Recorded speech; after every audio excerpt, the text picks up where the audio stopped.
Assalamualaikum warahmatullahi wabarakatuh. Waalaikumsalam warahmatullahi wabarakatuh.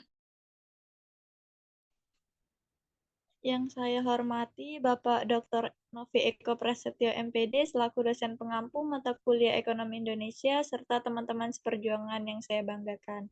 Pada kesempatan kali ini, kami dari kelompok 5 akan mempresentasikan hasil diskusi mengenai pengaruh globalisasi terhadap perekonomian Indonesia.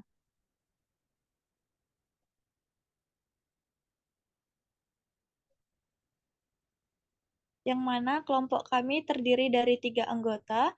Yang pertama yaitu ada Amalia Galudwi Pratiwi, yang kedua Jihan Amira, dan yang ketiga Hairunisa.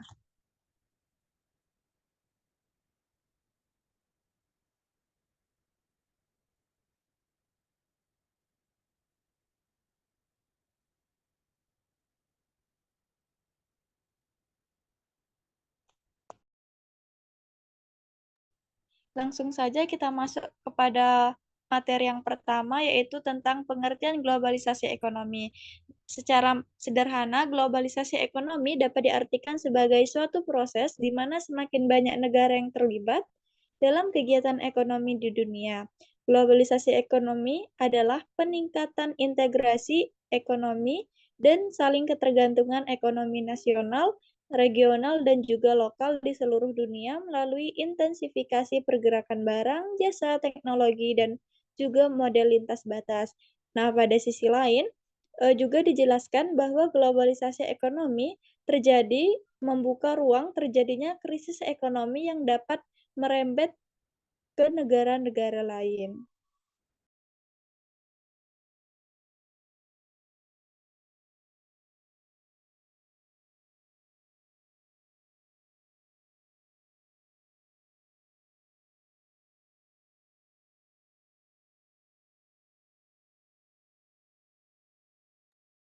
Selanjutnya yaitu bentuk nyata dari globalisasi ekonomi. Nah, menurut Tantri Abeng, SEMBA, seorang entrepreneur ternama di Indonesia, beliau mencetuskan gagasan mengenai 5 bentuk nyata globalisasi. Yang pertama yaitu ada globalisasi produksi. Bentuknya adalah adanya satu atau lebih perusahaan yang mendirikan pabrik di banyak negara. Perusahaan yang sering melakukan globalisasi produksi itu biasanya perusahaan manufaktur. Nah, dalam beberapa dasawarsa terakhir ini, banyak perusahaan manufaktur kelas dunia berbondong-bondong untuk mendirikan pabriknya di Indonesia.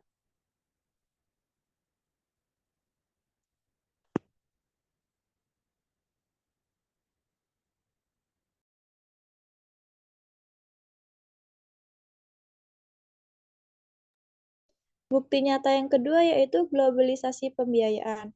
Globalisasi produksi dapat dilakukan karena adanya globalisasi pembiayaan, yaitu fasilitas pinjaman yang bisa didapatkan oleh perusahaan berkelas internasional di seluruh negara di Indonesia, di dunia. Yang ketiga yaitu globalisasi tenaga kerja. Nah, ini masuknya tenaga kerja asing ke dalam suatu negara merupakan pertanda terjadinya globalisasi tenaga kerja.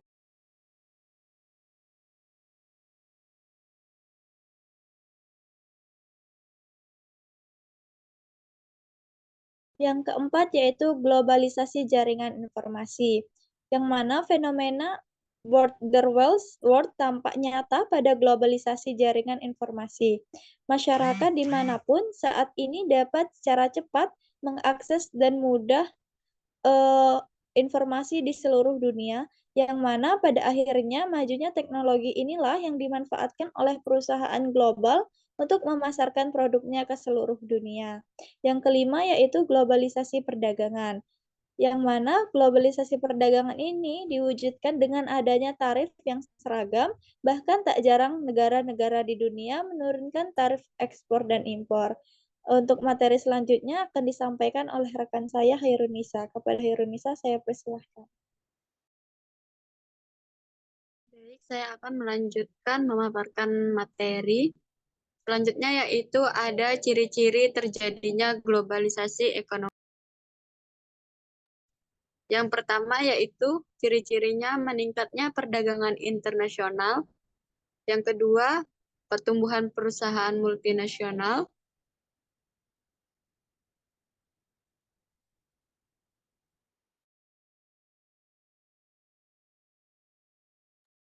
kemudian yang ketiga yaitu penyebaran teknologi dan informasi, yang keempat liberalisasi pasar dan peningkatan mobilitas tenaga kerja, yang kelima ada dominasi pasar oleh perusahaan besar.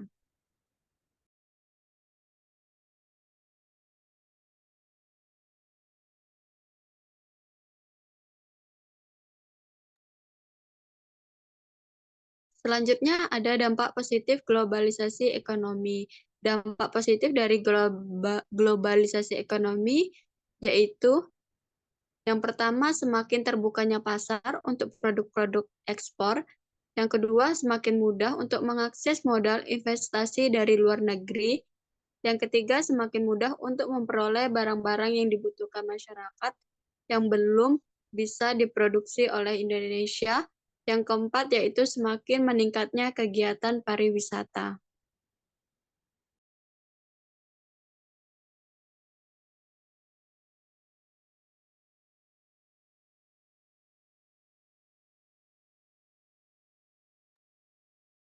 Materi selanjutnya akan disampaikan oleh rekan saya yaitu Amalia Galuh Dwi Pratiwi.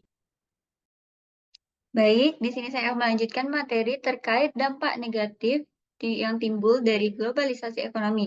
Yang pertama itu kemungkinan hilangnya pasar produk ekspor Indonesia yang karena kalah bersaing dengan produksi negara lain yang lebih murah dan berkualitas. Yang kedua itu membanjirnya produk impor di pasar Indonesia sehingga mematikan usaha-usaha di Indonesia. Lalu yang ketiga itu ada ancaman dari sektor keuangan dunia yang semakin bebas dan menjadi ajang spekulasi investasi yang sudah ditanam di Indonesia bisa dengan mudah ditarik atau dicabut. Lalu yang keempat ini ancaman masuknya tenaga kerja asing di Indonesia. Seperti yang kita tahu, tenaga kerja asing yang lebih profesional sumber dayanya, maka lapangan kerja di Indonesia ini akan menjadi semakin sempit.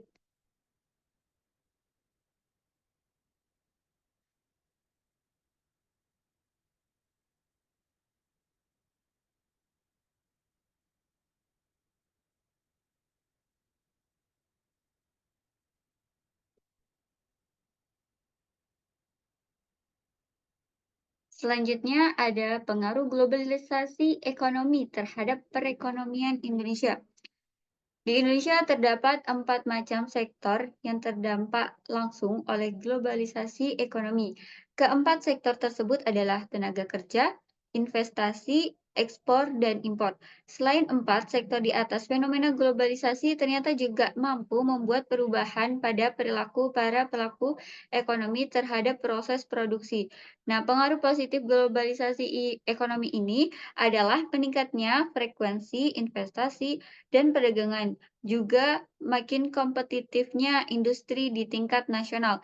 Pengaruh negatif pun harus ditanggung. Industri nasional yang semakin ketat persaingan mengakibatkan rusaknya kenyamanan di kalangan masyarakat.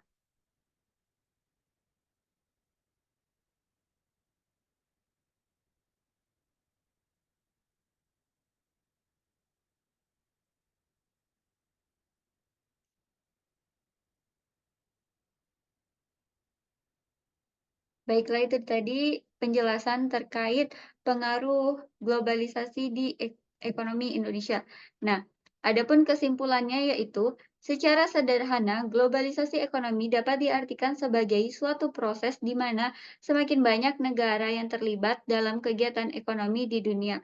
Meski tak dapat dihindari secara langsung, globalisasi ekonomi ini memiliki bentuk nyata yang bersifat kultural karena muncul ketergantungan di pasar global. Nah, globalisasi perekonomian tentunya memiliki dampak negatif dan positif. Nah, globalisasi juga berpengaruh terhadap keempat sektor yaitu tenaga kerja, investasi, ekspor, dan impor. Pengaruh positif dari globalisasi ekonomi yang dapat dirasakan di dalam negeri ini yaitu dengan meningkatnya frekuensi investasi dan perdagangan, dan pengaruh negatifnya adalah industri nasional yang semakin ketat persaingannya mengakibatkan rusaknya kenyamanan di kalangan masyarakat. Baiklah, sekian saya kembalikan kepada moderator. Baik, terima kasih kepada rekan-rekan saya yang sudah menyampaikan materi. Selanjutnya, berakhir pula presentasi dari kelompok 5. Saya perwakilan dari teman-teman sekalian, saya memohon maaf apabila terdapat kesalahan, baik disengaja maupun tidak disengaja. Saya akhiri, wassalamualaikum warahmatullahi wabarakatuh. Waalaikumsalam warahmatullahi wabarakatuh.